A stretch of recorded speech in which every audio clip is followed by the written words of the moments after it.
Hey guys, this is Dr. Sandy with another exciting video for you and your family and friends. Before anything else, this is the first video I'm making for the new year, so Happy New Year for 2022. Best to you and your family and friends. I hope 2021 was amazing, but I hope this year is even better for you and again, your family and friends. And if you're enjoying these videos, please hit that like, share, and subscribe, and let's jump into today's topic. So creating space for success in 2022. I've made videos where I've talked about, you should set goals. And I think in January, we're always like, okay, what are the new things I need to set? And one thing I'm a firm believer in is decluttering. So I think what we need to do, my suggestion to you is that you should have targets. And I've talked about this, but we should also start with a blank canvas. So it's easy to say, I'll do this and this and this, but let's enhance our environment so we are set up for success. I want it to be a great year for you. So what does this mean, decluttering? And actually, where I'm even going to start, again, I'm going to really be mentioning books. I've mentioned other books as well. Anything related to Marie Kondo. So she's from Japan. She's a consultant. She talks about the power of organization, of decluttering, of creating space to create joy. So please check out her books. Please check out her podcast. I believe she still has a special on Netflix. Her name is Marie Kondo. She goes into detail with that. But what I really like about her concept is, yes, we should declutter and get rid of stuff, but she really talks about just keeping things that give you joy. I think that's my big takeaway from hers. So you get rid of stuff, but things that just really make you happy. You surround your environment, you create an environment with that, and then of course you're going to be happier, you're going to feel better. And I would say also, as a healthcare practitioner, as a chiropractor, I personally have seen and I believe stress is a big cause of damage to the body, specifically the spine, the nerve system. Stress is never a good thing. And, the way I look at it, if there's anything we can reduce stress, that's a positive. And I personally believe, and I hope you would agree with me on this as well, when you walk into a space, whether that's your bedroom, your home, your office environment, whatever's going on, when it's clean, when it's organized, you just feel better. Your stress is less, and I actually believe you can think more clearly. You have that space to think, you're not distracted. And I want to also say, as I share this with you, so, we've been decluttering. We're all getting ready, for the work week and stuff, but we've been decluttering. This is a work in process. I have not mastered this, but it's something I'm working on. But every time I declutter, every time I let go of stuff, whether it's in the garbage, whether we're going to donate stuff, it always feels good. And it makes you realize you don't need that much stuff. You just need a few things to really make you happy. And I've mentioned this before, but I want to go into detail with this. So decluttering, letting things go. So our objective is to create space.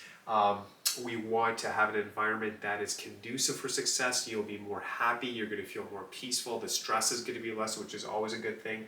You may want to start with yourself, and then from there, share this concept with your family, your children, your spouse, whatever that is, but it feels great. And if you look at it though, and I'll be honest, it can feel overwhelming. So I think, as always, what I'm learning is always do baby steps. The benefits to this will be that we're clean, we're organized. As I mentioned, the stress is going to be less. This will make you successful. It's funny if you if you go on the internet or if you look at a magazine when they show those beautiful houses. And even in real estate, when you see these pictures of houses that are on sale, they're very clean. There's not a lot of items there. There's not any disorganization, and it's very attractive. It looks good to us. It's just something that pulls you in. And I think if we can create our home environment, our office environment, things like that, we are going to be so much happier. So let's get into specifics. How do we start? And I was thinking about this. So why don't we start with where you sleep every night? So think about your bedroom. Is there things that you can let go of that you whether want to just throw out, maybe you want to donate, maybe you want to sell on eBay or something like that, but start with your bedroom and ask yourself, and let's go a step further. Let's not only declutter, but my challenge to you, as I'm actually making this as well, is like, how do we just enhance it? How do we get that environment and not only clean it, but make it better? Maybe with your bedroom, getting some fancy pillows, maybe some nice blankets or bed sheets, whatever that looks like for you. But step one is declutter, kind of simplify, and then say, what are simple things I can add to just enhance it? So I want to go to bed on time. I enjoy my sleep. I'm waking up refreshed. And it may start with bed sheets and pillows. You may be like, forget about all that. We just need a new mattress. Like, that's up to you, but what can you do? How is the lighting in your bedroom? You know, think about all those things. What can we do to make that better? Obviously, as I write this as well, related to that, and I'm going to jump a bit, but the closet, where you keep your clothes, I think that's a great point to stop and look at things and say, okay, do I enjoy wearing these clothes? When I wear it, do I feel great? You know, I've read different people say different things. You know, if you haven't touched something in like 6 months or a year, you're probably not going to wear it. I mean, that's for you to decide. But just even if you watch this video and there's one thing you donate, one thing you throw out, I believe, you know, we've taken one step forward. Even looking at your washroom, what can we do to declutter, but what can we do to enhance? You know, maybe simple things like, you know, buying your favorite shampoo, buying an all-natural soap, whatever that looks like. I think these are things that will bring us joy, reduce our stress, and recharge us. You know, if you have a good bedroom, I think if your washroom is nice, I think if your clothing, if you're only keeping clothes that, you know, you're actually just wearing and that you enjoy wearing. I know I've talked to some people and they've bought clothes and the tag is still on it from years ago. They haven't even touched it, you know. Give it to someone who can benefit from that. You know, if you want to sell it, I said, whatever, that's up to you. From there, I think the next thing we should also look at is a digital detox, a digital declutter. So the next thing I would look at your phone.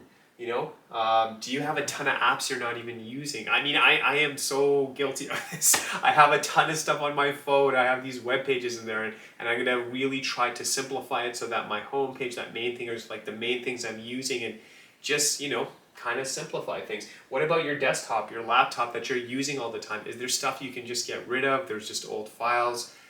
Is there a way that everything is critical, but we can organize it and maybe have a folder with a bunch of stuff in it? It'll feel better. How's that actual work environment? Do you like the chair you're sitting in? Do you like the lighting in the area where you're doing your work? I know a lot of people are working from home now, so I mean, I hope you're not like just, oh, I sit on my sofa, I'm in the kitchen. Like, dedicate a little space. You'll feel better, you know? Maximize that environment. And one thing also, and I have to really go through this as well, because I love books. I love ebooks. I love hard copy books. I mean, I can't get enough of it. But I really need to go through those books and ask myself, you know, if I haven't even touched this book in such a long time, is there use of it? Should I let it go? Should I donate it? But that's another area you can look into. Old magazines as well. If you're not using them and they're not bringing you joy, get rid of it. And then the next thing might be to say, okay, I do have a lot of books. How can I organize it? How can I make it look more beautiful? From there, what I would ask you to do, the kitchen. Now that's a big one. Relating different concepts here, but with your kitchen, how does it look? Does it look nice? Now the extreme would be, hey, Dr. Sanding, glad you made this video. We're thinking about renovating the kitchen anyhow. Awesome. All I'm asking is maybe take a garbage bag through your kitchen as we go into the new year and say, okay, I know these foods shouldn't be here. We got to throw it out. There's stuff that's expired, whatever that is, or there's too many sweets, too much junk food. We just got to start fresh. And maybe if you're like, that's too hardcore because I still like my munchies from time to time. And I I have to confess, you know, I try to control myself, but I like sweet stuff. Just make it difficult to have access to. As I mentioned in another video, Atomic Habits, but maybe have those maybe little, you know, vacation foods, let's call it, those treats, but just make it difficult to have access to it. So, you know, maybe if you have a storage in the basement or another part of the house or just a shelf that's really hard to reach, you still have it, but it's just inconvenient. But you want to walk through your kitchen, even looking at utensils. What is your food plan going into 22? Are you going to be, I hope that you're always saying, hey, what can we do to eat better? Can we have more veggies? You know, one thing that we're going to talk about today, and I'm going to talk to my kids as well, is like, how can they maybe contribute? Can they help with the dishes? Can they help with maybe prepping a little bit with the lunch? Those kind of things. You know, just getting more help. Can we try new recipes this year? Can we try to be more healthy? What can we do to be more healthy, you know? Things like that to consider as well. Your workout area, and again, I guess I'll just include the link to it in the comments area, but you know, how does it look? I made a video about this, but how does, more important than me, how does your workout area look? Are you happy with it? Fantastic. What can we do to enhance it? So you guys know I did make that video of my basement, and then I kind of went even further to that. Beside it, honestly, we had like, this was like the workout area, and then we had like toys and like Christmas decorations. And I just put that to the other side of the basement so it's even more free. It looks more inviting. You know, doing all those things. My next challenge for myself, as I mentioned as well, I want to have some motivational posters, some quotes. I want to even make it more exciting to go and work out. What are you doing though? So do you have a dedicated area? I was talking to some people, and it doesn't even have to be so complicated. It could literally be, okay, I'm literally gonna invest in a yoga mat and put that in my bedroom. Or I'll get that yoga mat and put it in the family room so I know that designated areas for working out. Or if you're on the other extreme, you might be like, okay, you know what? I am gonna buy the elliptical machine. I am gonna buy my weights. I'm gonna do it right. Just make time for it. But remember, first we're gonna declutter, make room for it, and then we add. That is a principle I want you to seriously consider. Then looking at your family room, how does the artwork look? Do you want to have more family pictures in there? First we want to declutter to make space, and then how do we enhance it? How do we make it beautiful? So I started this all about decluttering, and as I made this video I realized like not only declutter, which is beautiful, but what are we doing to enhancing and making it better? As always, I'm going to say to you as well, please, Marie Kondo, that's with a K, her work is excellent. Look at her YouTube videos, look at her Netflix, look at her books, whatever works for you, audiobooks. I really, really respect her. I can't recommend her highly enough. She's amazing. And I really hope all these principles help you for 2022. So again, if you like this video, please like, share, subscribe. Wishing you and your family all the best. I hope it's a fantastic 2022, and God bless you as always.